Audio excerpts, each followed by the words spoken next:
Hello friends, welcome back to my YouTube channel Study Art Hub and I hope so friends आप सभी बहुत अच्छे होंगे। I wish आपकी स्टडी भी बहुत अच्छी चल रही होगी। आज स्टार्ट करने वाली हूँ मौर्यकालीन कला, स्तंभ और मूर्तिकला। मौर्यकाल के स्तंभ और मूर्तिकला के बारे में लेसन 6 है। लास्ट क्लास में स्टार्ट करते हैं क्लासेस।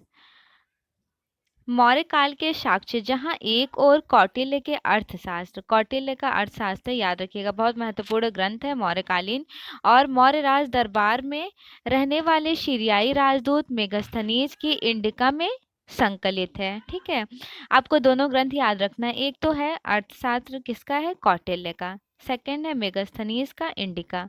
ये दोनों ग्रंथ कब की हैं, तो ये दोनों मौर्य डायनेस्टी की हैं। ठीक है, चलिए नेक्स्ट लाइन देख लेते हैं। मौर्य साम्राज्य की स्थापना चंद्रगुप्त मौर्य ने चौथी शताब्दी ईसा पूर्व के उत्तरार्ध में की थी। वह मगध साम्राज्य की स्वामी थी और पाटलिपुत्र उसकी राजधानी थी। राजधानी कौन सी थी, पाटलिपुत्र। मगध साम्राज्य, मौर्य साम्राज्य का जो एक्चुअल टाइम जो स्थापना किए थे वो चंद्रगुप्त मौर्य ने किया। तीसरी, यहाँ तीसरी कर लीजिए, चौथी नहीं तीसरी हो जाएगी। नेक्स्ट लाइन है, चंद्रगुप्त मौर्य ने पाटलिपुत्र में एक भव्य राजप्रासाद तथा उसमें एक विशाल सभा भवन का निर्माण करवाएं। किसका निर्माण करवाएं, विशाल सभा भवन का निर्माण करवाएं और राजप्रासाद का निर्माण करवाएं। मौर्य, चंद्रगुप्त मौर्य ने कहाँ पर, पाटलिपुत्र में। ठीक है, चमकदार पॉलिश के कारण राजप्रासाद धातु से बना और अपनी भव्यता और सुंदरता के कारण देव निर्मित जान पड़ता था।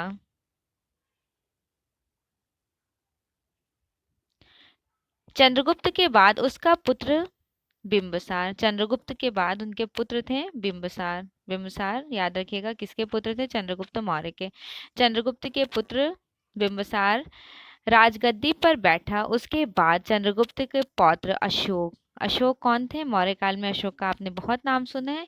ये चंद्रगुप्त मौर्य के पोते थे, बिंबिसार के पुत्र थे।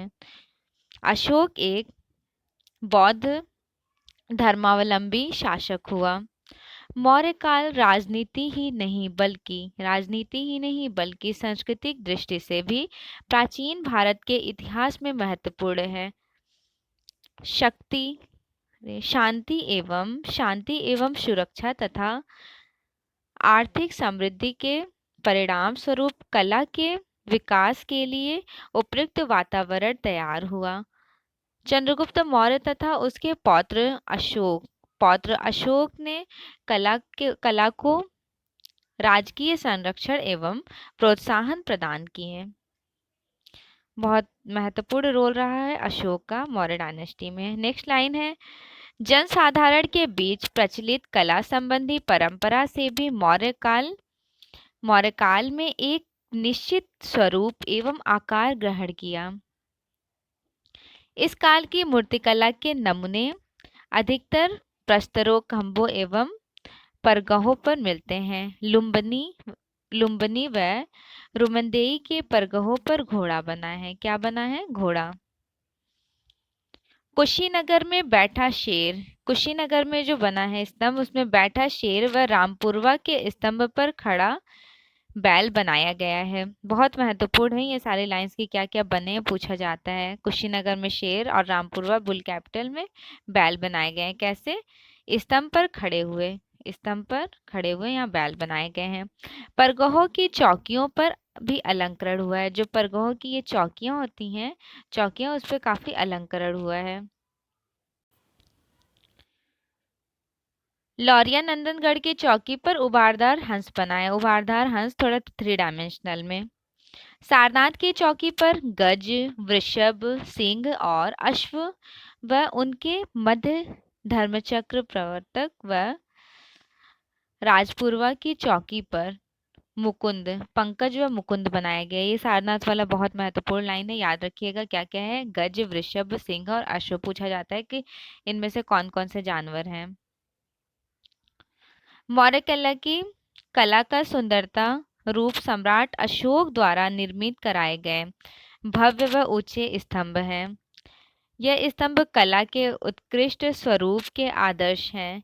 इन स्तंभों के शीर्ष भाग में मूर्तियों का निर्माण विशेष रूप से महत्वपूर्ण है। सबसे ज़्यादा मूर्तियों का निर्माण महत्वपूर्ण रहा है। ये स्तंभ एक ही पाषाण द्वारा निर्मित एक काष्ठमय है जिसका निर्माण चुनार पत्थर से हुआ है। पूछा जाता है कि ये जो स्तंभ बनाए गए हैं स्तंभ, तो वो कैसे बनाए गए? वो मोनोलिथिक में बनाए गए हैं। दैट मीन्स एकास्मक, एक ही स्टोन को, पत्थर को कार्विंग करके बनाया गया है। और कौन सा मटेरियल यूज किया गया है? तो चुनार सैंडस्टोन। चुनार सैंडस्टोन या फिर बलुआ सैंडस्टोन कहा जाता है। बलुआ चूना पत्थर ये कहाँ से प्राप्त होता था? चुनार से। और चुनार कहाँ है? मिर्जापुर के पास है। नेक्स्ट लाइन देखिए, संभवतः चुनार में ही पत्थरों को काटकर इन स्तंभों का निर्माण करवाया जाता था। सॉरी, स्तंभों का निर्माण कहाँ करवाया जाता था? चुनार में ही। ये शिला स्तंभ, जिनको लाट भी कहा जाता था, लाट भी कहा जाता था, स्थूलाकार विशालकाय पाषाण खंड है।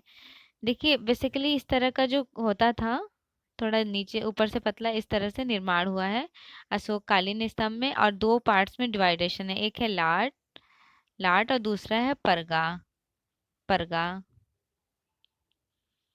नेक्स्ट लाइन है, अशोक ने अपने समस्त राज्य में महत्वपूर्ण स्थानों पर एक ही पत्थर के टुकड़े के 30 से 50 फीट तक लंबे स्तंभ खड़े करवाए हैं। कितने फीट तक? 30 से 50 फीट तक के। संरचना की दृष्टि से ये 3 भागों में डिवाइडेशन है। देखिए कौन कौन सा। पहला है स्तंभ शीर्ष, सारनाथ के आधार पर 4 सिंह पीठ से पीठ जोड़कर 4 दिशाओं में मुख किए उत्कीर्ण हैं। मतलब ये जो सारनाथ में जो सिंह स्तंभ है, ये 4 बैठे हुए हैं पीठ से पीठ जोड़कर, और ये स्तंभ है और यहाँ पे बनाए गए हैं। चारों कैसे बैठे हुए हैं? तो पीठ से पीठ जोड़कर, दैट मीन्स उकड़ू बैठे हुए हैं। पूछा जाता है कैसे बैठे हैं? तो उकड़ू बैठे हुए हैं।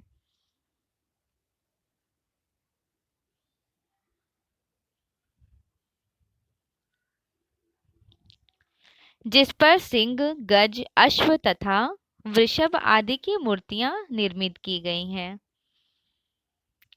सारनाथ का सिंह शीर्ष न केवल शिल्प सौंदर्य की दृष्टि से वरन उसमें निहित अंतः भाव की दृष्टि से भी अद्वितीय है। यह मौर्यकालीन उत्कृष्ट मूर्ति कला की अनुपम उदाहरण है। सारनाथ में पाया गया अशोक स्तंभ शीर्ष सारनाथ के पुरातत्व संग्रहालय में संग्रहित है। पूछा जाता है कहाँ पर एग्जिबिट है सारनाथ का अशोक स्तंभ? तो ये सारनाथ में ही, सारनाथ संग्रहालय में एट प्रेजेंट टाइम एग्जिबिट है। पूरे स्तंभ को कलात्मक दृष्टि से हम देखने पर सर्वाधिक कलात्मक महत्व का स्तंभ शीर्ष भाग है। स्तंभ शीर्ष भाग पर उल्टे कमल, कमल कैसे बनाए गए? लाइक इस तरह से जो लोटस होता है, ऐसे नहीं बना करके इस तरह बनाया गया। फॉर एग्जांपल ऐसे है तो उल्टे कमल बनाए गए हैं। एक बार स्तंभ के पिक्चर ज़रूर देख लीजिएगा। अगर एक्चुअल रियल में आप देखना चाहते हैं तो मैंने अपना एक वीडियो अपलोड किया है, सारनाथ में गई थी विजिट करने, तो वहाँ पे कैप्चर की हुई थी। तो इस तरह से बनाए जाते हैं उल्टे। पूरे स्तंभ को कलात्मक दृष्टि से देखने पर सर्वाधिक कलात्मक का महत्व शीर्ष, शीर्ष का ही भाग रहता है। और शीर्ष को कैसे प्रेजेंट किया गया? उल्टे कमल पुष्प के ऊपर वर्गाकार या चतुर्भुजाकार एक पीठिका है। इस पीठिका के आकार को अनेक प्रकार से अलंकृत किया गया है। पीठिका पर तीसरे आयाम पर खड़ी या बैठी पशु की मूर्ति भी निर्मित है। शीर्ष भाग की विशेषता है कि उल्टे कमल की आकृति से लेकर पशु मूर्ति तक सभी में एक पाषाण खंड प्रयुक्त किया गया है। शीर्ष स्तंभ वाली मूर्तियां इस काल की मूर्तिकला का श्रेष्ठ उदाहरण है। अंडा या माया, अंडा या माया देखिए क्या होता है। यह भाग गोलाकार होता है जिस पर चक्र, लता, पशु व अधोमुखी कमल, पुष्प दल आदि सुसज्जित किए जाते हैं। जो डेकोरेशंस का पोर्शन होता है, अंडा भाग गोलाकार वाला एरिया होता है। स्तंभ का दूसरा भाग गला, गला जिसे बोलते हैं एबैक्स, एबैक्स है। यह देखने में घंटाकार जाना पड़ता है, घंटाकार शेप होता है, किंतु वास्तव में यह उल्टे कमल की आकृति है। मौर्यकालीन कलाकारों ने उल्टे कमल को पृथ्वी का परिचायक माना है तथा सिंह, गज, अश्व आदि चिन्हों के रूप में सम्राट अशोक के विविध उद्वांत पक्षों को प्रतीकात्मक रूप से उत्कृष्ट किया गया है। स्तंभ के तना देखिए किस तरह से स्तंभ है,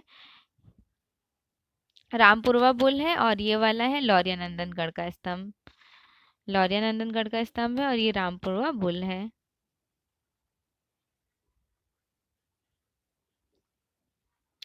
यह भाग मूलतः स्तंभ है जो नीचे से ऊपर की ओर पतला होता है, होता ही जाता है। नीचे से जो ऊपर की ओर जाता है तो कुछ इस तरह हो जाता है, ऊपर से नीचे से चौड़ा होता है, ऊपर जाकर पतला हो जाता है। स्तंभ का तीसरा भाग ध्वज या तना है। इसी भाग पर अशोक के लेख अंकित किए गए हैं, जिन पर ऊपर के भाग के समान ही ओबदार पॉलिश की गई है। पॉलिश कैसे की गई? ओबदार पॉलिश, मौर्य काल की पहचान है ओबदार पॉलिश, सॉरी। हाँ, नेक्स्ट लाइन देखिए। यह ओबदार पॉलिश मौर्ययुगीन कलाकृतियों की महत्वपूर्ण विशेषता रही है, जो हजारों साल व्यतीत हो जाने के बाद भी उतनी ही चमकदार है जैसी निर्माण की गई थी। चीनी यात्री ह्वेनसान ने अशोक द्वारा स्थापित 15 स्तंभों का उल्लेख किया है, जिनमें से 13 निम्न हैं। कौन कौन से 13 निम्न हैं देख लेते हैं। सारनाथ स्तंभ बहुत महत्वपूर्ण है, जिस पर 4 सिंहों का शेष बना है। सांची का स्तंभ भी बहुत महत्वपूर्ण है, मध्य प्रदेश रायसेन जिला में है। रामपुरवा बुल कैपिटल रामपुरवा स्तंभ ये भी चंपारण जिला बिहार में है। पूछा जाता है कहाँ पर है और इसके शीर्ष पर क्या बनाया गया है, तो वृषभ बनाया गया है और लेख रहित पहचान ही है। जितने भी ये बनते थे स्तंभ वगैरह उस पर लेख और शिलालेख तो अवेलेबल होते थे, लिखे हुए होते थे। नेक्स्ट है लौरिया नंदनगढ़ का स्तंभ, शीर्ष पर सिंह युक्त है। लौरिया नंदनगढ़ के शीर्ष पर सिंह बनाया गया है। निगलीवा गांव या निगाली सागर में स्थित है। इलाहाबाद स्तंभ कौशाम्बी से अकबर द्वारा प्रयाग दुर्ग में लाया गया था। लौरिया अर्राज स्तंभ कहाँ है? चंपारण जिला बिहार में है लौरिया अर्राज स्तंभ। रुमनदेही स्तंभ बहुत महत्वपूर्ण है, लुम्बिनी निवस में स्थित है। इसके शीर्ष पर अश्व बनाए गए हैं। पूछा जाता है कि रुमनदेही के शीर्ष पर क्या बना है, तो अश्व बनाए हैं। नेक्स्ट है रुड़िया गांव चंपारण बिहार में स्थित है। टोपारा दिल्ली फिरोज शाह द्वारा अंबाला के टोपारा गांव में फिरोज शाह कोटला में स्थित है। बाशाड़ बखीरा, बखीरा का स्तंभ जो है या कलहुआ स्तंभ, शीर्ष जो सिंह शीर्ष है वो सिंह शीर्षक युक्त है। संख्या स्तंभ गज शीर्षक लेख रहित है। मेरठ स्तंभ, मेरठ स्तंभ 1356 ईस्वी में सुल्तान फिरोज शाह ने मेरठ में मंगवाया था और अब यह दिल्ली में प्रेजेंट टाइम उत्तर पश्चिमी रीव पर स्थित है। इन 13 स्तंभों के अतिरिक्त कुछ अन्य स्तंभों का भी पता चला है। बौद्ध गया के बौद्ध वृक्ष के आयतन मंदिर की जो प्रतिकृतियां भरहुत की वेदिका पर अंकित हैं, उनमें एक अशोकीय स्तंभ दिखाया गया है। सारनाथ का सिंह शीर्ष, ये देखिए सारनाथ का सिंह शीर्ष है, बहुत महत्वपूर्ण है। नेक्स्ट लाइन है सारनाथ सिंह, जो सिंह बनाया गया है सारनाथ सिंह का शीर्षस्थ परगहा मौर्यकालीन मूर्तिकला की दृष्टि से द्वितीय है। शीर्ष के शिखर पर धर्मचक्र प्रवर्तक का स्थान अर्थात सर्वोपरि बुद्ध को महत्वपूर्ण या सर्वश्रेष्ठ प्रदान किया गया है।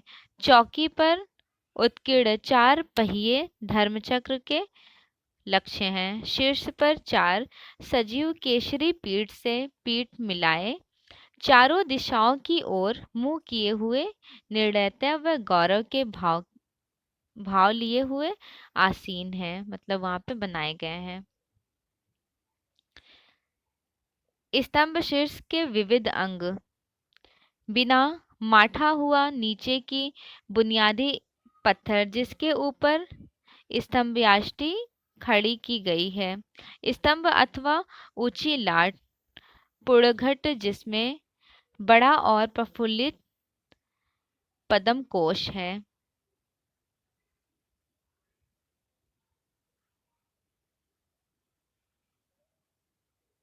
नेक्स्ट लाइन है, गोल अंड या चौकी जो दिक्मंडल या चक्रवाल की आकृति की है, उस पर 4 महा अजानेय पशु हाथी सिंह घोड़ा वृषभ और 4 छोटे चक्र अंकित हैं। 4 सिंह को पीठ सटाए उकड़ू बैठे हैं। पीठ सटाए कैसे बैठे हैं? उकड़ू बैठे हैं। पूछा जाता है कि कैसे बैठे हैं वो जो लॉयन है। सारनाथ स्तंभ में अंकित घोड़ा, हाथी, सिंह और बैल ये चारों पशु मूलतः भारतीय हैं और प्राचीन युग में चारों दिशाओं के प्रतीक माने जाते हैं। बहुत महत्वपूर्ण है ये स्तंभ। देखिए देखिए सिंह बनाया गया है, किसका पहचान है? शौर्य, निर्भीकता व स्फूर्ति का प्रतीक है। गज चातुर्य और विचारशीलता ऐश्वर्य का प्रतीक है। वृषभ भूमि की उर्वरता का प्रतीक है। अश्व दैट मीन्स घोड़ा, हॉर्स जो है वो राज्य की विस्तारता का प्रतीक है। मौर्यकालीन शिल्पी कला में प्राप्त स्तंभों के अतिरिक्त मूर्ति शिल्प भी प्राप्त हुए हैं। स्तंभ तो मिले ही हैं, मूर्तियां भी मिली हैं। यह मूर्ति शिल्प लोक कला के अंतर्गत आती हैं क्योंकि गैर शासकीय शिल्पियों द्वारा इसका निर्माण हुआ है। लोक जीवन में यक्षों और यक्षिणियों की पूजा परंपरा बुद्ध के पूर्व से चली आ रही है। वैदिक काल में भी यक्ष पूजा के संकेत मिलते हैं। ऋग्वेद, अथर्ववेद, गोमिल, गृहसूत्र आदि ग्रंथों में यक्ष पूजा के संकेत प्राप्त होते हैं। वैदिक काल से चली आ रही इस यक्ष पूजा की प्रथा को हिंदू, जैन और बौद्ध धर्मों से समान रूप से स्वीकार किया गया है। नेक्स्ट लाइन है, मौर्यकालीन प्रस्तर कलाकृतियां। देख लीजिए मौर्यकालीन प्रस्तर कलाकृतियां कैसी रही हैं। बौद्ध गया में एक बलुए पत्थर का वज्रासन पाया गया है जिन पर मौर्यकालीन ओपदार पॉलिश चढ़ाई गई है। कालसी की चट्टान के हाथी का केवल रेखांकन उकेरा गया है जिसके पैरों के बीच में ब्राह्मी लिपि में लेख उत्कीर्ण किए गए हैं। कहाँ पर? तो पैरों के बीच में ब्राह्मी लिपि के लेख मिले हैं। विश्व की सबसे प्राचीन लिपि है ब्राह्मी लिपि। इवन भारत की सबसे प्राचीन लिपि भी ब्राह्मी लिपि है। नेक्स्ट है, गजतमे यानी सर्वश्रेष्ठ हाथी। ये लेख वहां पर उत्कीर्ण किया गया है। नेक्स्ट लाइन है, उड़ीसा के पुरी जिले के अंतर्गत धौली नामक स्थान की एक चट्टान पर अशोक का शिलालेख उत्कीर्ण है और उसी चट्टान के अग्रसर में एक विशालकाय हाथी उकेरा गया है जो मौर्यकालीन मूर्तिकला का उत्तम उदाहरण माना जाता है। बेसनगर मध्य प्रदेश से कल्पवृक्ष क्या मिला? कल्पवृक्ष स्तंभ शीर्ष मिला है जो कोलकाता के भारतीय संग्रहालय में प्रदर्शित है। यक्ष मूर्तियां मथुरा से उड़ीसा, वाराणसी से विदिशा और पाटलिपुत्र से शुपरी तक के विस्तृत क्षेत्र में पाई जाती हैं। मथुरा जिले के परखम, बड़ौदा, झींग का नगरा, पटना के विभिन्न भागों से प्राप्त ग्वालियर, भोपाल के बेसनगर से यक्षी मूर्तियां विशेष उल्लेखनीय हैं। चामरधारणी यक्षी बहुत महत्वपूर्ण यक्षी है। दीदारगंज यक्षी के नाम से इस यक्षी को जाना जाता है। चामरधारणी यक्षी या दीदारगंज यक्षी के बारे में। यह पटना से प्राप्त चामरधाड़ी यक्षी पर मौर्यकालीन शैली की चमक है। ओबदार पॉलिश चढ़ाई गई है क्योंकि ये मौर्यकाल की ही है। दीदारगंज मोहल्ले से प्राप्त चामरधाड़ी की ओबदार मूर्ति जो वर्तमान में at the present time Patna museum में है, पटना संग्रहालय में।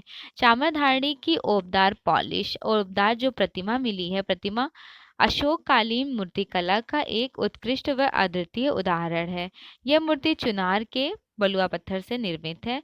कहीं पे पिंक सैंडस्टोन दिया होता है, कहीं पे रेड सैंडस्टोन। इवन ऑप्शन में रेड सैंडस्टोन ही करेक्ट होगा, एग्जाम में भी रेड सैंडस्टोन ही दे दिया जाता है।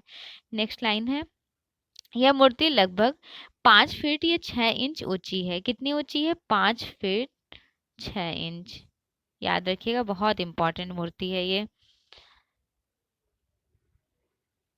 ट्रिपल स्टार लगा लीजिए, मोस्ट इंपॉर्टेंट लाइंस हैं।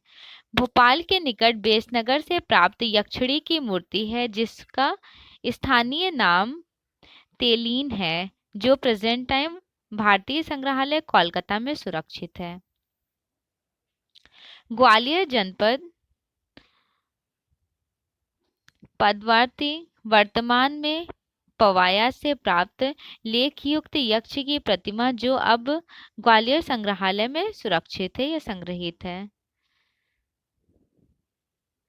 पटना से ही प्राप्त एक अन्य लेखयुक्त यक्ष की मूर्ति जो भारतीय संग्रहालय में है।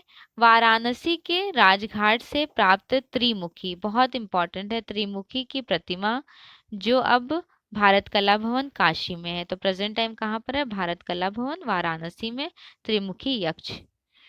उड़ीसा के शिशुपालगढ़ से प्राप्त हुई कई अन्य यक्ष मूर्तियां। गुप्तकालीन मंदिर कला, धार्मिक वास्तुकला के मंदिर प्रमुख उदाहरण हैं।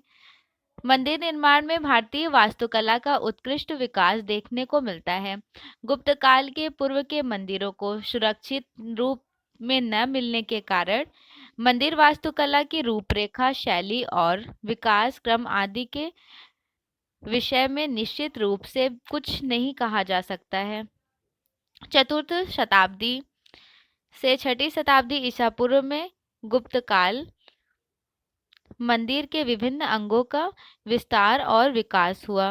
गुप्त काल के मंदिरों के मुख्य अंग जगती, गर्भगृह, प्रवेश द्वार, मंडप व शिखर मंदिर के प्रमुख अंग होते थे। जगती वह चबूतरा होता है जिस पर मंदिर का निर्माण किया जाता है। पहले जगती 2-2.5 फीट की होती थी, परंतु बढ़ते बढ़ते 25 फीट की हो गई। जैसे एलोरा के कैलाशनाथ मंदिर जिसका गर्भगृह मंदिर का मुख्य कक्ष है। गर्भगृह बेसिकली मंदिर का वो पार्ट होता है जहाँ पे मूर्तियां स्थापित की जाती हैं, जिसमें देवी प्रतिमा की स्थापना की जाती है। गर्भगृह तीनों ओर से दीवारों से ढका होता है। सपोज कीजिए इस तरह से पहले होता है जगती, उसके बाद ये हमारा हो गया गर्भगृह। तो गर्भगृह किससे ढका हुआ है? तीनों तरफ के दीवारों से। एक और प्रमुख प्रवेश द्वार रहता है, ये प्रवेश द्वार हो गया। गुप्त काल में गर्भगृह चौकोर होते हैं। कैसे बनाए जाते थे? चौकोर, कुछ इस तरह से मंदिर का निर्माण होता था। गुप्त काल में चौकोर गर्भगृह बनते थे। प्रारंभ में गर्भगृह की दीवार सादी होती थी, परंतु समय के बदलाव के साथ साथ भीतरी व बाहरी तानों में देवी देवताओं की प्रतिमाएं रखी जाने लगी। बाहरी दीवारों को अलंकृत किया जाने लगा। बाद में जैसे जैसे रिवॉल्यूशन होता गया, चेंजेस आते गए। देवगढ़ का दशावतार मंदिर के गर्भगृह की तीनों दीवारों पर विशाल ताकों में नारायण, नर नारायण, शेषशायी विष्णु और गजेंद्र मोक्ष की सुंदर दृश्य अंकित है। याद रखिएगा, नर नारायण, शेषशायी विष्णु और गजेंद्र मोक्ष बहुत महत्वपूर्ण लाइन्स हैं। पूछा जाता है कि देवगढ़ के दशावतार मंदिर में कौन कौन से दीवारों पे मूर्तियां उकेरी गई है। तो अगर ये तीनों के बाद एक और ऑप्शंस में होते हैं, आपको पहचानना होगा कि कौन कौन से होते हैं। आगे चलकर बाहर की दीवारों में अनेक मोड़ दिए जाने लगे। अधिक मोड़ की दीवारों वाले गर्भगृह अथवा शिखर को उन मोड़ों की संख्या के आधार पर त्रिरथ, पंचरथ अथवा सप्तरथ प्राचीन काल में मंदिर के प्रवेश द्वारों का अंकन साधारण होता था। दोनों पक्षों में गंगा और यमुना की मूर्तियां स्थापित रहती थीं। अहिच्छत्र में बने गुप्तकालीन शिव मंदिर के प्रवेश द्वार पर पक्षों में मकरवाहिनी गंगा और कच्छवाहिनी यमुना की आदमकद विशाल मूर्ति मिली है, जो प्रेजेंट टाइम राष्ट्रीय संग्रहालय न्यू दिल्ली में है। मंडप का स्थान गर्भगृह के सामने होता था। ये मंडप स्तंभ युक्त होते थे। मंडप प्रायः तीनों ओर से खुले रहते थे। सांची के मंदिर संख्या 17 में मंडप प्रकार का बरामदा मिला है। गर्भगृह की बाहरी दीवारों पर कोड़ों के अनुरूप शिखर बनाए गए हैं। प्रारंभ में शिखर छोटे होते थे। शुरू में शिखर कैसे होते थे? छोटे होते थे। बाद में यह अधिक ऊंचे बनने लगे थे। मंदिर में 2 शिखर होते थे, एक गर्भगृह के ऊपर अधिक ऊंचा और मंडप के ऊपर थोड़ा कम ऊंचा। गर्भगृह के ऊपर वाला शीर्ष शिखर जो था, शिखर शीर्ष पर जाकर आमलक, कलश और पताका युक्त छत से अलंकृत किया जाता था। गुप्तकालीन मंदिरों को 2 कोटियों में रखा जा सकता है। कितनी कोटियों में? 2 कोटियों में। गुहा मंदिर या गुफा मंदिर। भारत में पहाड़ की ठोस चट्टानों को काट छाट कर गुफाएं बनाने की परंपरा काफी प्राचीन है। गुप्तकाल में अनेक गुफाओं का निर्माण किया गया था। इनको 2 भागों में विभाजित किया गया। पहला था हिंदू धर्म से संबंधित गुफाएं, दूसरा था बौद्ध धर्म से संबंधित गुफाएं। हिंदू धर्म से संबंधित गुफाएं। हिंदू धर्म से संबंधित गुफाओं में प्रवेश मध्य प्रदेश के विदिशा जिले में स्थित उदयगिरी की गुफाएं हैं। ध्यान रखिएगा, उदयगिरी की गुफाएं विदिशा में है। कहाँ पर है? विदिशा में है। मध्य प्रदेश एमपी के विदिशा नामक ग्राम में है। और ये जो है उदयगिरी की गुफा, ये हिंदू धर्म से संबंधित है। हिंदू धर्म से संबंधित गुप्तकालीन है। गुप्तकालीन इसलिए मैं डिस्क्राइब कर रही हूँ क्योंकि उदयगिरी और खंडगिरी की जो गुफा रही है वो शुंग काल की है, शुंग काल की। और उदयगिरी और खंडगिरी की गुफा जैन धर्म से संबंधित है और सिर्फ उदयगिरी की गुफा गुप्त काल की है। विदिशा से लगभग 3 किलोमीटर और सांची से लगभग 9 किलोमीटर की दूरी उदयगिरी की गुफाएं स्थित है। यहाँ पर शैलकृष्ण गुफा के तरह 9 कक्ष हैं। कितने कक्ष हैं? टोटल 9 कक्ष हैं। इन 9 गुफाओं में से गुफा संख्या 1 सबसे प्राचीन है। उदयगिरी की 2 गुफाओं में चंद्रगुप्त द्वितीय के काल के अभिलेख अंकित हैं। इन गुफाओं का निर्माण 381 से 412 ईस्वी के मध्य में हुआ था। गुफा की भीतरी दीवार में अंकित अभिलेख के अनुसार चंद्रगुप्त द्वितीय के काल में उसके सेनापति वीरसेन उपनाम शाब ने उसका निर्माण कराया था। शैव धर्म से संबंधित इस शैल मंदिर के भीतर एक चौकोर गर्भगृह है। कैसा है? चौकोर गर्भगृह है जिसकी छत सपाट है। सामने के भाग के पत्थर के टुकड़े को चीनकर बनाया। उदयगिरी के वीरसेन कृष्ण शैल मंदिर रॉक टेम्पल थे। शैल मंदिर के द्वारपालों के अंकन के अतिरिक्त कदाचित किसी प्रकार का अलंकरण नहीं हुआ था। वराह गुफा मंदिर।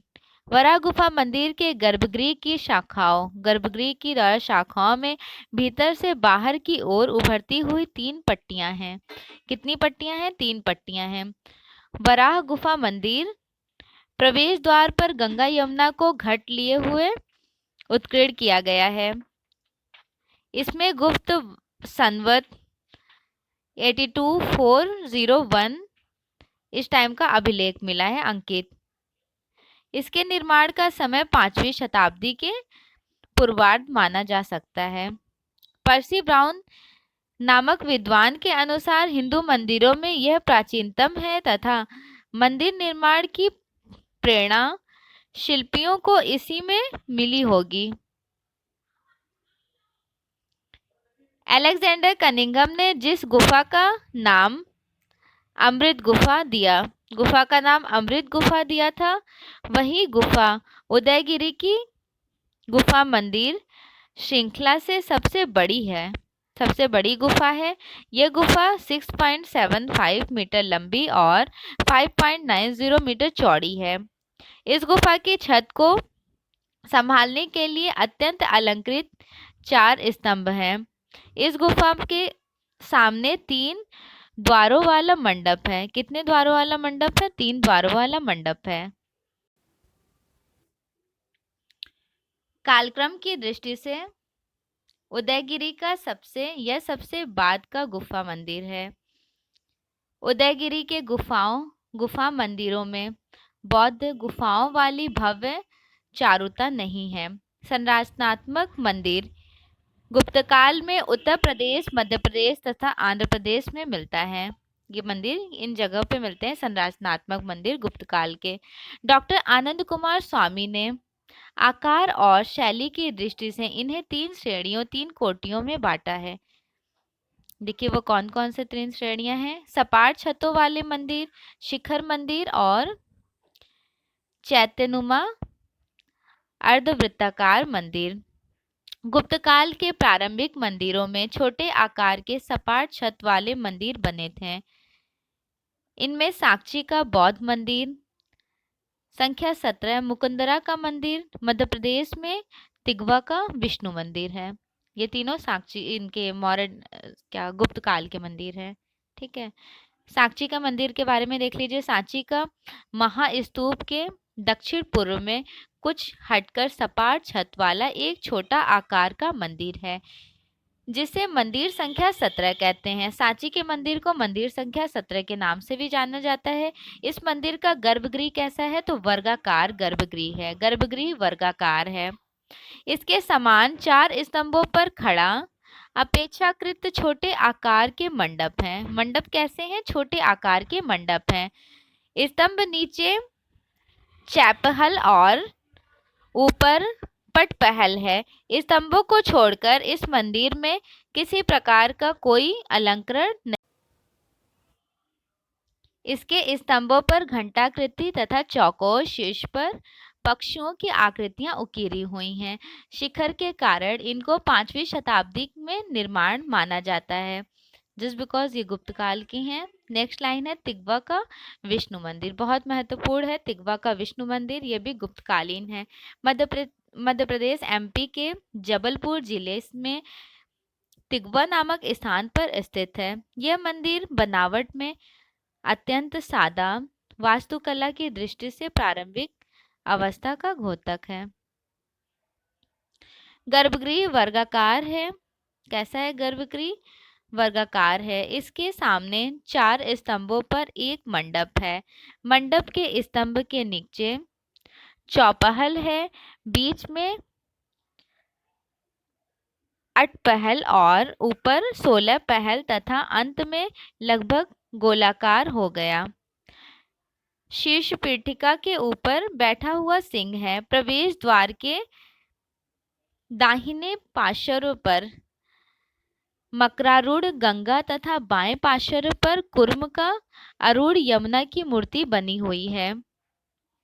मंदिर के द्वार हैं, द्वार का ललाट बिंब भी अनअलंकृत है, केवल बीच में गरुड़ का अंकन हुआ है। नेक्स्ट है मुकुंदरा मंदिर। मुकुंदरा मंदिर राजस्थान के कोटा जिले में मुकुंदरा नामक विख्यात एक पहाड़ी दर्रे के अंदर एक छोटे आकार वाला मंदिर स्थित है। यह मंदिर एक आयताकार चबूतरे पर बना हुआ है। गर्भगृह अथवा मंडप का निर्माण 4 चौपहल स्तंभों पर हुआ। छत सपाट है। मंदिर के चारों ओर प्रदक्षिणा पथ है। मुकुंदरा को गुप्तकाल के प्रारंभिक मंदिरों की श्रेणी में रखा गया है। गुप्तकाल के सबसे प्रारंभिक मंदिरों की श्रेणी में मुकुंदरा के मंदिर को रखा गया है। गुप्तकालीन मंदिरों के द्वितीय चरण में गर्भगृह के चारों ओर बंद प्रदक्षिणा पथ तथा ऊंची जगती का निर्माण हुआ। इसमें नसना का पार्वती मंदिर, भूमरा का शिव मंदिर, पिपरिया का विष्णु मंदिर, सतना जिले में खोह, उचेहरा और नागौद तथा मंडिया नामक स्थानों पर भी प्रारंभिक गुप्तकालीन मंदिर मिले हैं। नेक्स्ट है नक्शना कुठारा का पार्वती मंदिर। नचना कुठारा का पार्वती मंदिर मध्य प्रदेश के पन्ना जिले की आजमगढ़ तहसील के समीप मुख्यालय के समीप में स्थित है। पीठिका का प्रत्येक तल अपने ऊपर के चौकोर चबूतरे के चारों ओर प्रदक्षिणा पथ का कार्य करता था। मिट्टी की बनी हुई अनेक विशालकाय मूर्तियां मिली हैं नचना कुठारा मंदिर से। मकर पर बैठी हुई गंगा, कुर्म पर आरूढ़ यमुना की आदमकद प्रतिमाएं मिली हुई हैं। नेक्स्ट मंदिर है सिरपुर का लक्ष्मण मंदिर। गुप्तकालीन मंदिर है। सिरपुर का लक्ष्मण मंदिर मध्य प्रदेश के वर्तमान छत्तीसगढ़ के रायपुर जिले में स्थित है। लक्ष्मण मंदिर के साथ राम मंदिर एक जानकी मंदिर भी ईंटों द्वारा बनाया गए थे। सिरपुर के लक्ष्मण मंदिर का अब केवल गर्भगृह ही अवस्थित रह गया है।